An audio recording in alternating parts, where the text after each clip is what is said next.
Thank you for tuning in to WCSN's coverage of ASU women's basketball. Alongside Terra Pinckley, I'm Elaine Wilson.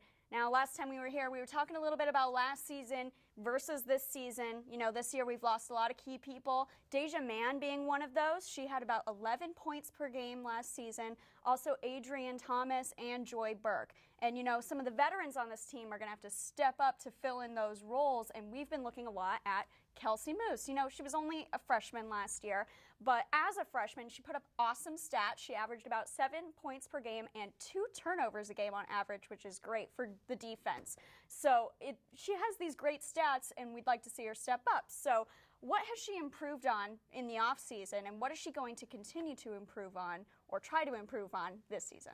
Well, you mentioned her defensive stats, and she is really a defensive mind player. She'll go grab those rebounds for you. She'll get the steals like you're talking about, and she just knows who she is on defense. But Coach Charlie Turner-Thorne wants her to get more involved with the offense. She wants to see more points from Kelsey. So Kelsey's been working on her shooting game this offseason, figuring out how to get the ball into the net more often, and working on the little details here and there, making sure she's a better player overall, not just a defensively minded player. Yeah, and that makes sense. You know, for this team, obviously, being a sophomore, it's hard to maybe take that leadership role. But what is her role on this team? What's her presence, you know, like on the court, in the locker room, off the court? What's she like? Well, on the court, her teammate Sophie Bruner tells me she knows that Kelsey always has her back. If Sophie somehow falls behind and doesn't know what she's doing in the moment, Kelsey will be right there to pick up the slack and be there to make sure this team doesn't completely fall behind.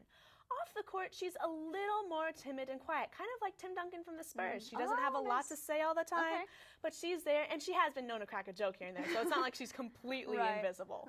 No, I love that. I love the Tim Duncan thing. With that visual learning and stuff, she's got to learn a lot coming up in this season because Coach has talked about, you know, kind of switching up her position. She's going from a power forward to a shooting guard position into this season, so how might that affect her game?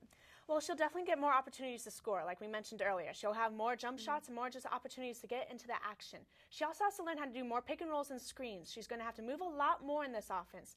At a 4 position or a power forward, you can stay still some of the times. You can just sit back and wait for the ball to come to you, and so you can score that always easy layup. That's not always the case when you're a shooting guard. You have to move around and set picks and find an open spot to shoot. Okay, well, if you want to see Kelsey Moos in action, check out the Maroon and Gold scrimmage this week. It's at 6 p.m. If you can't make it out to Wells Fargo Arena, you can go ahead and check it out on Pac12.com. For Terra Pinckley, I'm Elaine Wilson. Thank you for watching.